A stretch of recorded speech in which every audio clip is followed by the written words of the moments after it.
Been here before. I know that I must have met you in a past life.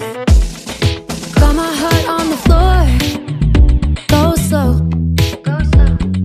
Keep me falling for you all night.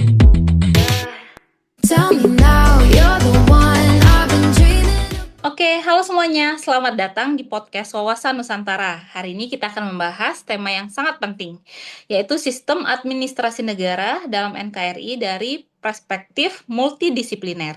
Untuk itu, hari ini kita sudah kehadiran dua orang narasumber dari dua bidang yang berbeda pula. Yang pertama ada Bapak Muhammad Andi Alirido, SPD MPD, yang merupakan dosen budidaya ikan dari Politeknik Negeri Pontianak. Selamat malam, Pak Andi. Selamat malam, Ibu Yusni. Bagaimana kabarnya, Ibu? Baik, Pak. Bapak Alhamdulillah. gimana? Alhamdulillah, Ibu. Baik juga. Terima kasih sudah berkenan mengundang kami untuk acara podcast ini. Semoga ada hasil yang bisa kita dapatkan setelah berbincang-bincang bertiga ya dengan Bapak Riyadi juga. Terima kasih. Iya, Pak. Dan kemudian ada narasumber yang kedua, Bapak Muhammad Riyadi Saputra, SEMAK, merupakan dosen akuntansi dari Politeknik Negeri Lampung. Selamat malam, Pak Riyadi. Selamat malam Bu Yusni, selamat malam Pak Andi. Oke. Nah, sebelum kita masuk ke perspektif masing-masing, mari kita pahami dulu ya secara singkat kita refresh memori kita mengenai sistem administrasi negara Kesatuan Republik Indonesia atau yang biasanya kita sebut dengan Sangkri. Nah, Sangkri itu adalah cara negara menyelenggarakan pemerintahan, termasuk pengaturan kebijakan, koordinasi pusat dan daerah, dan kemudian juga pelayanan publik. Nah, gimana sih sistem administrasi negara ini itu berpengaruh ke bidang-bidang lain gitu, seperti biologi dan ekonomi. Mungkin kita akan bahas di perspektif biologi dulu gitu dari Pak Andi. Jadi gimana Pak Andi? Bagaimana sih sebagai seorang ahli biologi gitu melihat peran sistem administrasi negara? Ya, baik. Terima kasih banyak atas kesempatannya dari Ibu Yusni. Saya akan mencoba melihat dari perspektif mungkin tidak hanya biologi saja, tapi saya akan coba menggali dari perspektif ketahanan pangan dan juga STEM, Science, Teknologi, Engineering, dan Mathematics. Jadi kalau menurut saya pribadi, Sankri akan mempunyai dampak atau implikasi yang sangat luas, Bu, khususnya di bidang STEM dan ketahanan pangan. Mari kita coba tengok dari sisi sains dengan perspektif Sankri ya, negara wajib memastikan kebijakan pangan misalnya itu harus berdasarkan atau berbasis bukti ilmiah atau evidence-based policy, bukan sekedar kepentingan politik jangka pendek ya. Itu. Kemudian untuk teknologi dalam Sankri, pemerintah itu berperan penting sebagai regulator dan fasilitator inovasi. Contohnya sekarang pemerintah sudah aktif berperan melalui BRIN, Badan Riset Indonesia.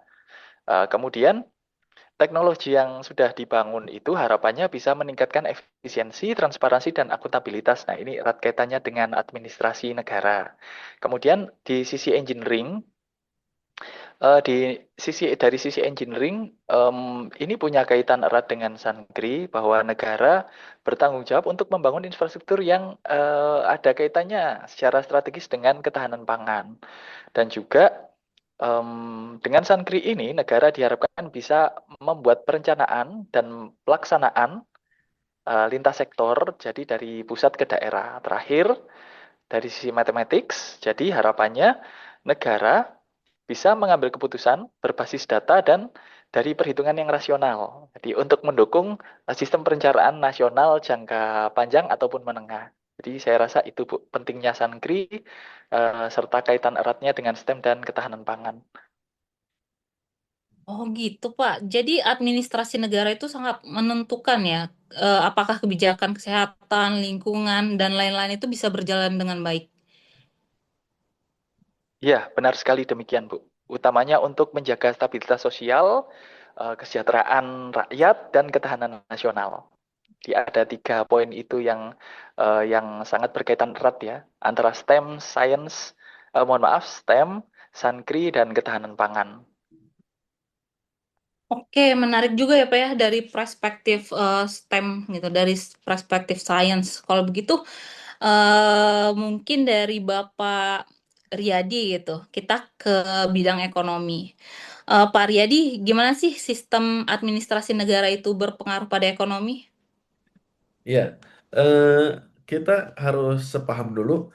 Kalau kita bicara mengenai administrasi negara, ini kan artinya kita pembahasannya membahas mengenai kemana arah pembangunan nasional kita, termasuk dari sisi ekonomi, kemana arah ekonomi nasional kita, gitu.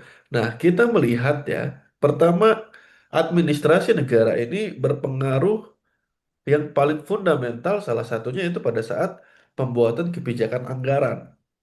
Bagaimana melalui APBN kita, pemerintah menetapkan anggaran dari setiap subbidang itu berapa persen. Contoh, kalau kita update dengan berita terkini, pemerintah saat ini salah satu fokusnya itu adalah ke pendidikan ya. Anggaran pendidikan kita mendengar baru saja ditingkatkan kurang lebih dapat berapa triliun gitu. Saya lupa angka yang pasti. Belum lagi kita fokus pemerintah juga di kebijakan anggaran itu fokus kepada kesehatan, fokus kepada program-program strategis ekonomi. Contohnya apa? Makan siang bergizi, terus untuk perumahan rakyat dan sebagainya. Artinya apa? Artinya administrasi negara ini sangat berperan penting dalam pembentukan APBN negara. Itu yang pertama. Yang kedua, kalau kita melihat dari segi otonomi daerah, katakanlah, bagaimana pengelolaan sebagian anggaran, pendapatan, dan belanja daerah itu bisa efektif dan efisien dalam rangka mensejahterakan seluruh rakyat yang ada di daerah otonomi tersebut.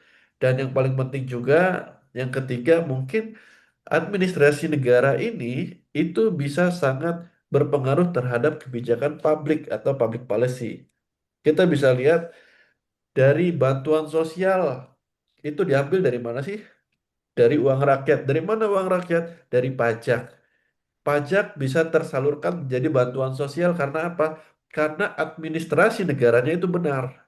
Bayangkan kalau administrasi negara kita ini nggak karuan, wah, pajaknya nggak kehitung berapa pendapatannya. Dibelanjakan kemana kita nggak tahu. Bagaimana kita bisa mendukung ke arah eh, UMKM, ke arah sistem administrasi negara yang digital kalau memang kita penerimaan sampai dengan belanja anggaran itu aja tidak bisa tercatat dengan baik gitu. Jadi sangat fundamental hubungan antara administrasi negara dengan bidang ekonomi ini. Gitu, Bu. Oh, jadi ekonomi negara itu benar-benar bergantung dengan bagaimana sistem administrasi negara kita itu berjalan ya, Pak ya? Iya, iya, sangat sangat bergantung karena administrasi ini negara ini Mm. kalau administrasi negaranya baik itu bisa menciptakan ruang investasi yang luas termasuk investasi yang akan masuk dari luar negeri gitu. Jadi banyak sekali dampaknya gitu, Bu. Oke, iya. Menarik juga ya. Oke, kalau gitu pertanyaan berikutnya ya. Saya ingin tahu gitu pendapat dari Pak Riyadi dan Pak Andi gitu. Apa aja sih tantangan dari sistem administrasi negara saat ini gitu dari perspektif bidang Bapak masing-masing. Mungkin dari Pak Andi dulu gitu. Ya, terima kasih. Saya tadi sangat sepakat sekali ya dengan apa yang disampaikan oleh Bapak Riyadi. Saya coba akan menyoroti salah satunya tentang program MBG atau makan bergizi gratis. Jadi saya pribadi di daerah kami tempat tinggal sekarang di daerah Sukamara itu ada satu kantor SPPI, Satuan Pelayanan SPPG, mohon maaf ya, Satuan Pelayanan Pemenuhan Gizi. Nah, dari yang info yang saya dapatkan, ini ini boleh nggak ya saya cerita seperti ini? Jadi SPPG di sini di tempat saya yang sekarang saya tinggali kebetulan dikelola oleh kepolisian, begitu. Nah, saya rasa di sini kita sebagai masyarakat perlu membantu peran pemerintah dan peran polisi. Salah satunya adalah dengan Sankri ya, kita perlu memperkuat pengawasan gitu. Salah satunya pengawasan. Kemudian kita upayakan supaya tidak terjadi tumpang tindih kewenangan. Kemudian Iya. tidak ada kebocoran anggaran dan harus kita sebagai masyarakat perlu berturut serta untuk memastikan bahwa pelaksanaan MBG ini bisa merata. Ini salah satu contohnya.